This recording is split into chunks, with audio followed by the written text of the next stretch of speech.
Success Habits by Napoleon Hill. The Hidden Secret Behind Success.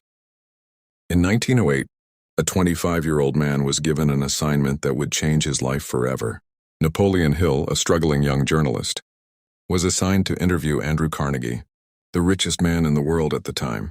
The interview, which was supposed to last 3 hours, lasted 3 days. At the end of the meeting, Carnegie presented an extraordinary challenge. "I have spent my life building wealth, but I believe there is a formula for success that can be learned and taught to anyone. I want you to spend the next 20 years interviewing the most successful people in America and discover that formula. Are you willing?" Hill asked, "How much will you pay me?" Carnegie smiled. "Not a penny. But I will open the door for you to meet the 500 most successful people in the country. Your compensation is the knowledge you will gain." Hill had 29 seconds to decide. He said yes. Over the next 20 years, Napoleon Hill interviewed Henry Ford, Thomas Edison, Theodore Roosevelt, Alexander Graham Bell, John D. Rockefeller, and hundreds of America's greatest business leaders, industrialists, and innovators. What he discovered was surprising. Success is no accident. It's the result of specific, learnable habits.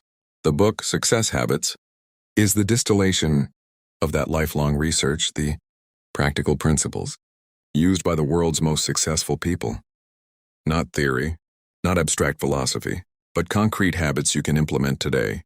The question now is, are you ready to change your habits and change your life? Let's get started. Part 1, Definiteness of Purpose, the Power of a Clear Goal. People who drift versus people who go. Hill begins with a brutal but true observation. 98% of people drift through life without a definite purpose. They are like a rudderless ship, moving but not going anywhere. When Hill asked thousands of people, "What is your ultimate purpose in life?" most answered, I want to be happy. I want to be successful. I want to have money." That's not a goal. It's a vague desire. Now compare that to the people Hill interviewed. Henry Ford, "I will make an affordable car for the common man." Thomas Edison, "I will invent a practical electric light bulb that can be used in every home." Andrew Carnegie, "I will build the world's largest steel company." Notice the difference? Their goals are specific, measurable, and definite. The formula for definiteness of purpose. Hill provides a simple formula for creating definite goals. 1. Write down your goals specifically. "No, I want to be rich, but I will have a net worth of $5 billion in 10 years. No, I want a successful business, but I will build a company with a turnover of $10 billion per year in 5 years. 2. Determine what you will give in return. Nothing is free. Carnegie taught Hill, "The law of nature is compensation. You must give before you receive." What will you give? Your time, your expertise, outstanding service, the solution to other people's problems? 3. Set a definite deadline. A goal without a deadline is just a dream. A deadline creates urgency. 4. Make a plan to achieve it. It doesn't have to be perfect, but it must be there. Plans can be adjusted, but without a plan, you're just wishing. Read your goal twice a day, in the morning upon waking, at night before bed. This programs your subconscious mind. The power of burning desire. Hill tells a powerful story. A young man came to Socrates and asked, "How can I acquire wisdom?" Socrates didn't answer. Instead, he took the young man to a river, pushed his head under water, and held him there. The young man struggled. Socrates held on. When he was finally released, gasping for air, Socrates asked, "What do you desire most while your head is under water?" "Air!" When you desire wisdom as much as you desire air, you will have it. Hill wrote, "Nothing can defeat the man whose goal is burning desire." When your goal is so powerful that you can't sleep thinking about it, success is only a matter of time. Part 2, Mastermind Alliance. No one succeeds alone. The most powerful principle in this book. Hill said that of all the principles he discovered, the Mastermind Alliance is the most powerful. What is a mastermind? The coordination of knowledge and effort, in a spirit of harmony between 2 or more people, for the achievement of a specific goal. More simply, it's a small group of people who support each other to achieve a common goal. Why is a mastermind so powerful? Hill explains 3 reasons. 1. Economics of effort. When 5 people work in harmony, the results are not 5x but 25x. Because they don't just add effort, they multiply synergy. Carnegie built his steel empire with a mastermind group of over 50 people, each expert in their field. 2. Collective knowledge. You don't need to know everything. You just need to know people who do. Ford didn't know much about engineering, but he had a mastermind group of top engineers. When a reporter mocked him as ignorant, Ford replied, "Why should I fill my head with general knowledge when I have people who can provide it in an instant?" 3. Emotional support. The road to success is filled with rejection, failure, and doubt. A mastermind group provides support when you feel like giving up. How to form your mastermind group. Hill offers practical guidance. 1. Choose 3-5 people with similar goals. They don't have to be in the same industry, but they should have aligned ambitions. 2. Meet regularly, at least once every 2 weeks. Consistency is key. It can't just be when you have time. 3. Set ground rules. Total honesty, no ego or image. Confidentiality. What's discussed in the group stays in the group. Commitment. If you can't commit, don't join. Give first. Come with the intention of giving, not just receiving. At every meeting, everyone shares their progress, the challenges they face, the help they need, the resources they can offer. Hill wrote, "No single mind is perfect, but when several minds join in harmony, they create a force far beyond the sum of its parts." Part 3. Going the extra mile. The overlooked secret. The millionaire's secret. Hill asked Carnegie, "What's the one habit that most distinguishes successful people from mediocre people?" Carnegie didn't hesitate. Going the extra mile, doing more than is asked or paid for. This sounds counterintuitive. Why should you work harder without being paid more? Hill discovered the answer after years of observation. Compensation always comes after service, not before. The law of increasing returns. Carnegie explained it simply. When you work only for what you're paid for, you'll always be paid just enough. When you work more than you're paid for, you'll eventually be paid more than you do. For example, employee A arrives at 9, leaves at 5, does exactly what's asked, no more, no less. 10 years later, still in the same position, his salary has increased with inflation. Employee B arrives 30 minutes early, leaves 30 minutes late, volunteers for extra projects, helps coworkers without being asked, learns new skills in his spare time. 10 years later, he's had 3 promotions, a 400% salary increase, or even started his own business using the network he's built. The difference? Going the extra mile. The boomerang principle. Hill called it the boomerang principle. What you give will return with interest. But there's an important note. Don't expect an immediate return. The universe has its own accounting. Maybe you help someone today and they never reciprocate. But 5 years later, someone else witnessing your kindness will open the door to opportunity. Edison had a habit of hiring people who went the extra mile. One of his main criteria in hiring was, did this person go above and beyond what was asked of them in their last job? If so, Edison knew he had someone who would be successful. Part 4. Positive mental attitude. The filter that changed the world. 2 people, 2 worlds. Hill tells a simple experiment. 2 people observe heavy rain. Person A, it's raining again. The roads are jammed. Business must be slow. It's a bad day. Person B, it's raining. The plants will thrive.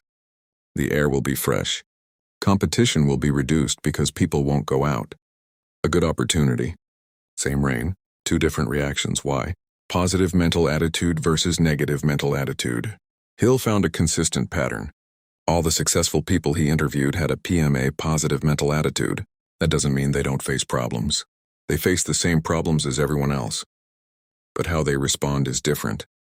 PMA isn't naive positive thinking. Hill is clear about this.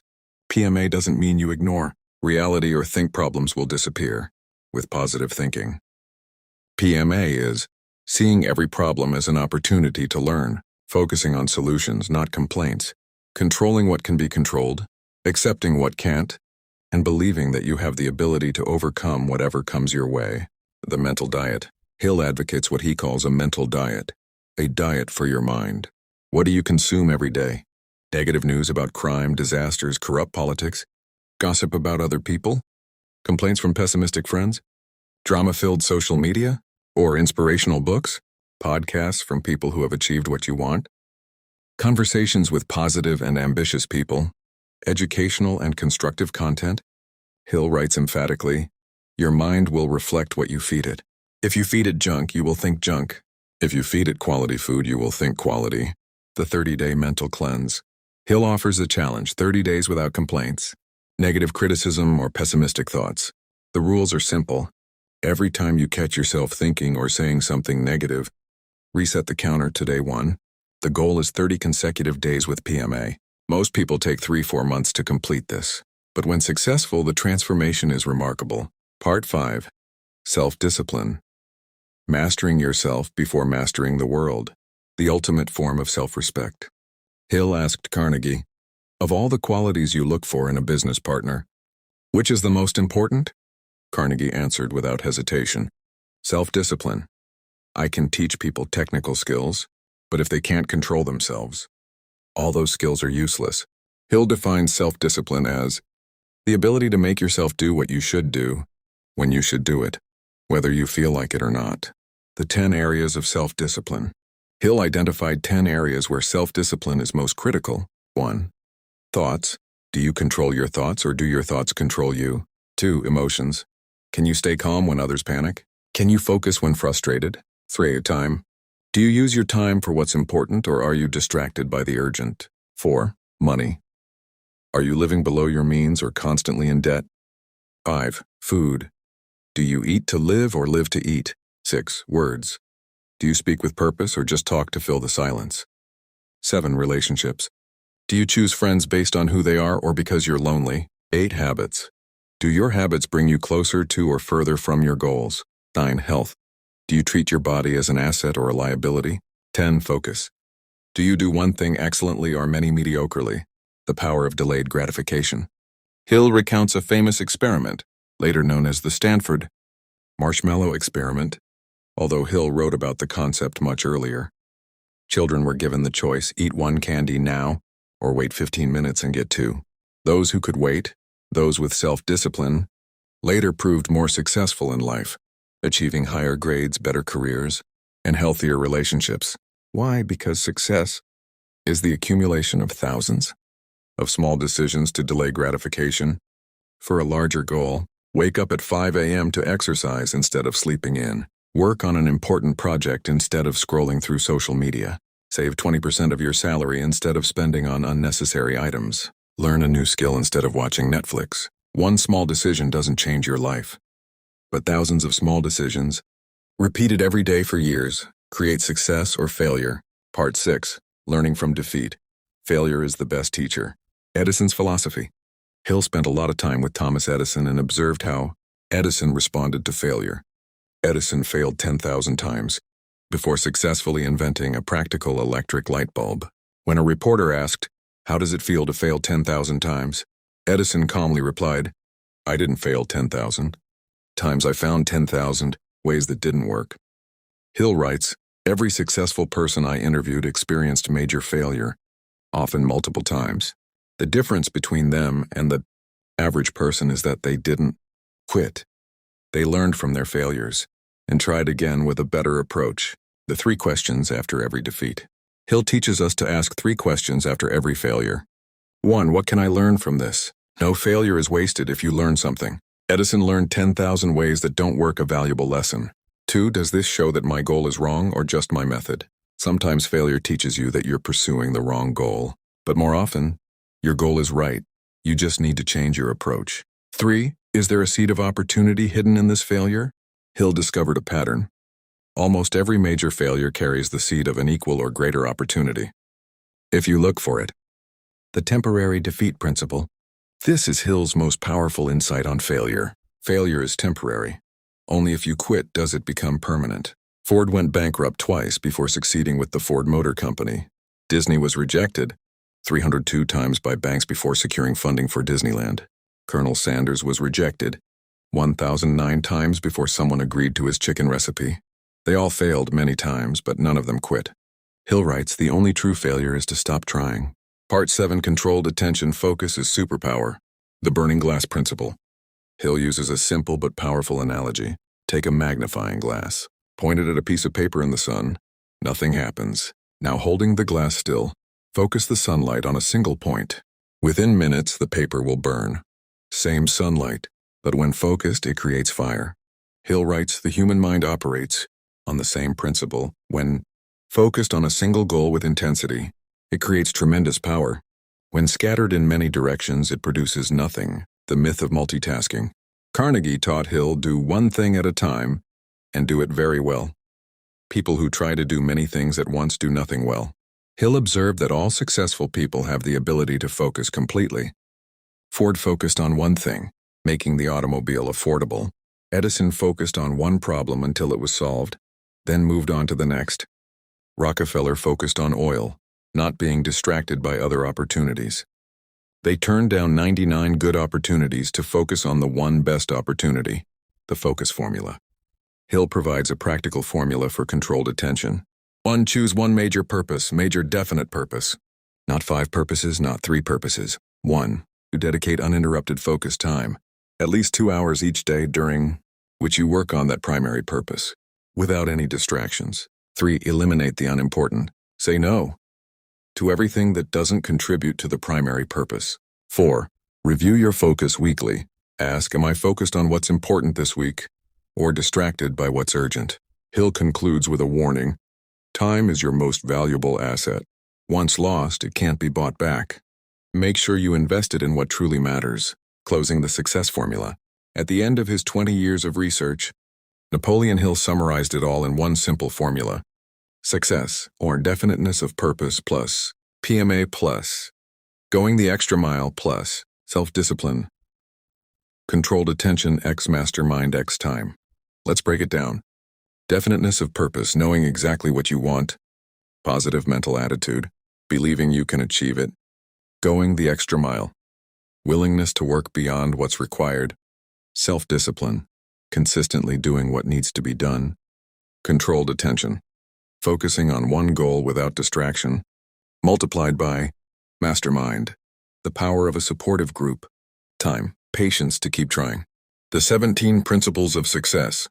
This book is part of the 17 Principles of Success that Hill developed.